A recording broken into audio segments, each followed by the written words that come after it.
Bom dia, amores da minha vida. Vamos começar a nossa primeira aula. Agora vocês vão entender por que eu pedi para vocês assistirem a novela ontem. A novela que passa na Globo às 6 horas, ela retrata é, a vinda da família real para o Brasil e aquele período ali do primeiro reinado, que é justamente o assunto que nós vamos abordar nesse bimestre, tá bom? Por que eu pedi para vocês analisarem a novela? Porque eu quero que vocês tenham noção do que está passando na TV, de como a novela retrata esse primeiro reinado e de como foi, entendeu? Vocês vão comparar ficção com realidade. Ah, tia, mas a ficção da novela retrata a realidade. Sim, mas só que nem tudo que está na novela é verdade. Algumas coisas aconteceram, mas não do jeito que a novela retratou, tá bom? Então vocês têm que ter esse filtro e terem um olhar crítico para ver o que foi verdade e o que não foi. Beleza? Então vamos começar. Sem mais blá blá blá. Poxa, pronto, passou. Primeira informação que eu quero dar a vocês é a seguinte. O Brasil Império, que é esse período do primeiro reinado, segundo reinado, ele tem 3 divisões, tá? Só para a gente se localizar. A gente está estudando o Brasil Império e esse período da história do Brasil vai acontecer logo depois da proclamação da independência, tá bom? Então, em 1822, o Brasil se torna independente de Portugal e aí começa o Brasil Imperial. O Brasil Imperial vai até o momento da proclamação da República. Então, de 1822 a 1889. Tá? Vocês precisam ter isso na mente de vocês, porque a história do Brasil, depois que os portugueses chegaram, ela tem basicamente 3 períodos, que é o Brasil colonial, que é da chegada dos portugueses até a independência, e tem o Brasil Império, que é da independência até a República, e tem a República, que é da proclamação da República até hoje. Pronto. Agora vamos focar só no Brasil Império, que vai de 1822 a 1889. Tem 3 períodos esse Brasil Império. Primeiro reinado, que é o governo de Dom Pedro I, período regencial, que é o governo de alguns regentes, e o segundo reinado, que é o governo do Dom Pedro II, filho do Dom Pedro I, tá bom? Então vamos lá. Primeira informação importantíssima, que muita gente não sabe.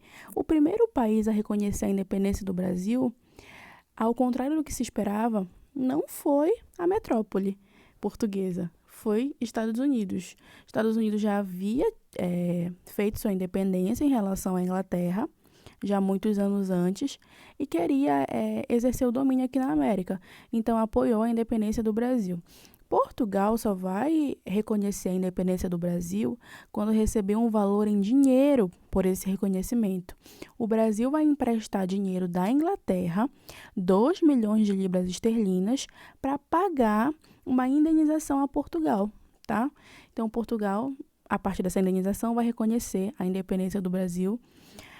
E, curiosamente, o dinheiro vai voltar para a Inglaterra. Inglaterra emprestou para o Brasil pagou Portugal e Portugal pagou a Inglaterra, porque estava devendo a Inglaterra também. Então, acabou que o dinheiro nunca saiu das mãos da Inglaterra, tá? Outra informação importante. Como era a população brasileira no Brasil Imperial? O Brasil Imperial, digamos assim, faz cerca de 200 anos, 220 anos, dessa época que a gente está falando. Então, como era a população brasileira 220 anos atrás? Nós tínhamos um grande número de escravizados. Olha aqui nesse parágrafo, de 4 milhões de habitantes, 30% eram pessoas escravizadas. Ou seja, se 10% de 4 milhões é 400 mil, 30% é 1 milhão e 200 mil. Mais de 1 milhão de escravizados viviam no Brasil. O resto era a elite agrária e urbana, e depois tinha as classes mais baixas, né? Artesãos, comerciantes e tudo mais. Ok. Constituição de 1824. A primeira atitude do Dom Pedro I ao proclamar a independência do Brasil, foi elaborar uma Constituição. Eu já devo ter falado para vocês várias vezes que a Constituição é a primeira coisa que um país faz depois que ele se torna independente. É a certidão de nascimento, é a carta-mãe de um país, onde vão estar os direitos e os deveres, como vai se organizar esse país e tudo mais. O que eu quero que vocês saibam, em nome de Jesus, dessa Constituição. Isso aqui vocês vão levar para a vida toda. Isso aqui vai cair no vestibular de vocês vão estudar no 9º ano, vocês vão estudar para sempre. Porque é a primeira Constituição brasileira, tá? Primeira coisa, o voto era censitário, ou seja, baseado na renda. Você só podia votar e você só podia se candidatar se você tivesse um determinado valor em dinheiro. Segunda coisa importante, as mulheres não votavam, tá? Terceira, a escravidão foi mantida. Quarta, o catolicismo era a religião oficial. Quinta, o Estado ele era dividido em 4 poderes e não em 3. Hoje em dia, vocês sabem que nós temos 3 poderes, o executivo, o legislativo e o judiciário. Só que o Dom Pedro I, que não era bobo nem nada, inventou o 4º poder, que era um poder só para ele, o poder moderador. Esse poder moderador era um poder que controlava os outros 3, então acabava que o Dom Pedro I mandava em tudo, tá?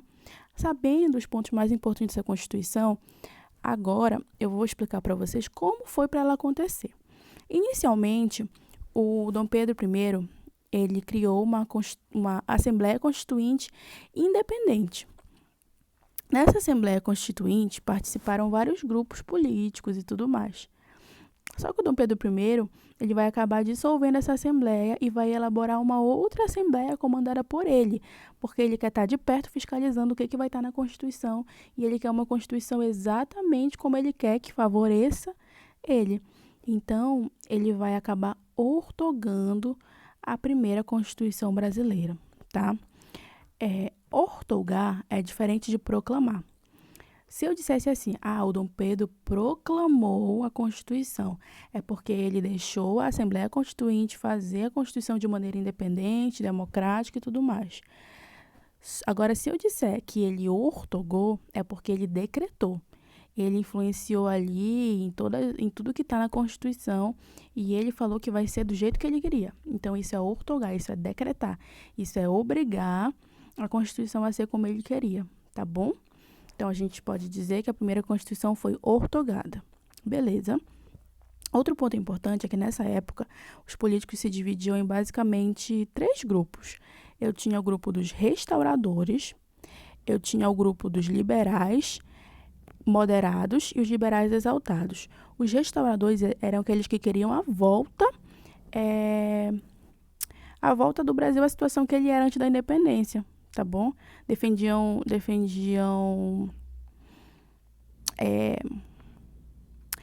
a monarquia. Quase que eu não consigo lembrar a palavra.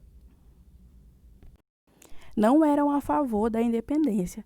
Já os liberais, eles eram super a favor da independência, só que eles tinham uma pequena diferença dentro desse único grupo.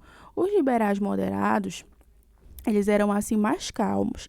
Eles queriam também uma monarquia, só que uma monarquia não de poderes absolutos, e sim uma monarquia constitucional.